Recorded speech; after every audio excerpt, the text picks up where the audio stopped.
Salut amis parieurs, c'est Josian. Aujourd'hui nouvelle vidéo. Dans cette vidéo je voudrais te donner une petite astuce que je fais sur le tennis et qui est également valable sur d'autres sports, notamment le basket. Si tu n'es toujours pas abonné à la chaîne YouTube, évidemment tu peux tout simplement t'abonner. Ça te permettra de recevoir toutes mes prochaines vidéos. Et si tu veux recevoir tous mes pronostics dans ta boîte mail, il suffit simplement de t'inscrire sur le lien qui se trouve en dessous dans la description.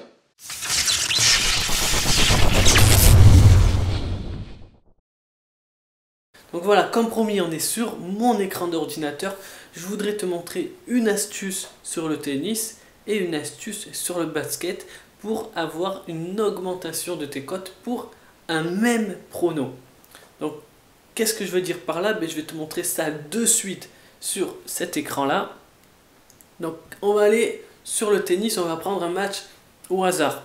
Allez, on va prendre Tsonga contre Rublev. Et si tu es persuadé que c'est Tsonga qui va gagner ce match, voilà, tu as fait une analyse approfondie et pour toi, voilà, il ne fait pas de doute que c'est Tsonga qui va gagner ce match, au lieu de prendre une victoire en sec à 1,81, moi ce que je te conseille de faire, c'est d'aller plutôt chercher un handicap négatif et notamment le -1 qui peut être intéressant. Donc, qu'est-ce que le -1? Le -1, c'est la différence entre le nombre de jeux de Tsonga et le nombre de jeux total de Rublev. Donc, s'il y a une différence de -1, tu prends une cote à 1,93 au lieu de 1,81. Et on va voir, je vais te montrer sur Flash Résultat.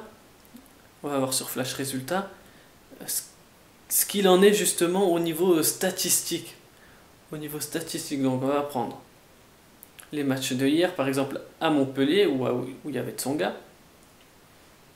Donc, Khachanov, là, a gagné, donc il a gagné 6-2, 7-6, ce qui fait un total de -4, ça fait -5. Ici, 7-6 pour Gasquet, 7-5 pour Herbert, 6-3 ensuite. Ça fait -3, -4, ouais, ça fait -2. Donc là, ça serait passé aussi. Ici, Tsonga contre Mahut, c'est 7-6, 7-6, 7-6. Là, en revanche, ça fait -1. Donc dans ce cas-là, le -1, là, tu serais remboursé. Ici, évidemment, ça passe, 6-1, 6-2. Ici, 6-4, 7-6, ça passe, ça fait -3. Donc tu vois que pratiquement tous les matchs, ça passe. Donc ici 6-4, 6-1, 6-4, ça passe également. 7-6, 7-5, ça passe également. 6-4, 7-6, 6-3, ça passe également. 7-6, 7-5, 7-6, 7-6, ça passe également. Donc tu le vois, regarde, il y a 1, 2, 3, 4, 5, 6, 7, 8, 9, 10, 11, 12, 13 pronos d'affilée qui passent en utilisant l'handicap -1. Tu peux également prendre l'handicap -1,5.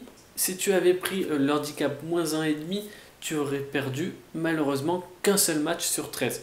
Il y a très peu de matchs où le -1 ne passe pas lorsqu'un joueur gagne son match. Maintenant, on va retourner sur un XBet et tu vois, si tu as bien analysé le match, si pour toi c'est sûr, voilà, tu es sûr, tu es confiant en la victoire de Tsonga, donc au lieu de miser le 1,81, je te conseille de miser l'handicap -1, où tu vas avoir une cote à 1,93 au lieu d'1,81.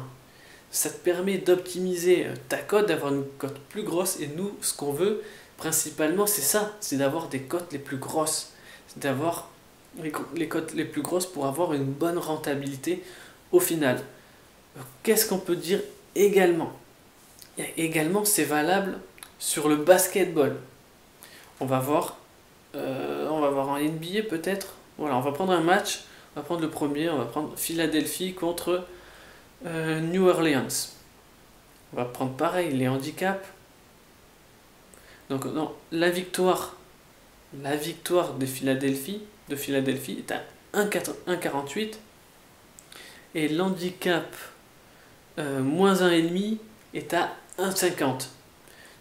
Sincèrement, moi ce que voilà, au lieu de prendre la victoire en sèche, prendre également un handicap négatif pour justement avoir une optimisation de cote. Donc vaut mieux avoir 2% de cote plus élevée que rien du tout. On va voir sur le basket, c'est valable aussi. Donc ici, premier match que je vois, il y a eu -2 de différence. Ici, ben, là c'est passé évidemment. Ici ça passe également. Ici ça passe également. Ici ça passe aussi. Ici aussi. On va descendre encore un petit peu. Ici c'est passé.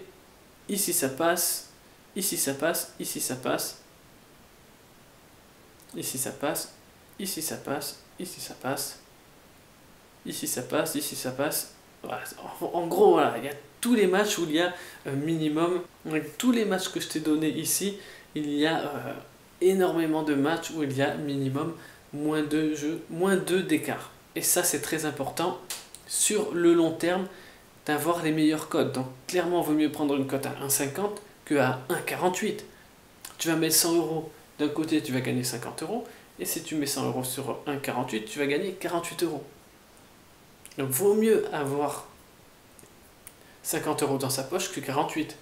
On est d'accord. Donc voilà, moi je voulais te donner spécialement cette petite astuce pour que tu arrives à avoir une petite augmentation de cote et qui sur le long terme peut faire une différence incroyable. Donc moi ce que je te propose c'est de te retrouver dans mon salon pour continuer la vidéo.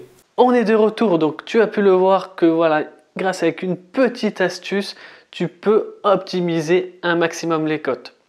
Donc si tu as aimé cette vidéo, évidemment tu peux mettre un like, ça fait toujours plaisir. N'hésite pas également à partager la vidéo au plus grand nombre.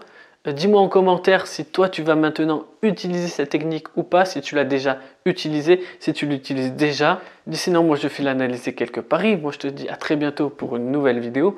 Et surtout n'oublie pas, parions ensemble, gagnons ensemble. Ciao.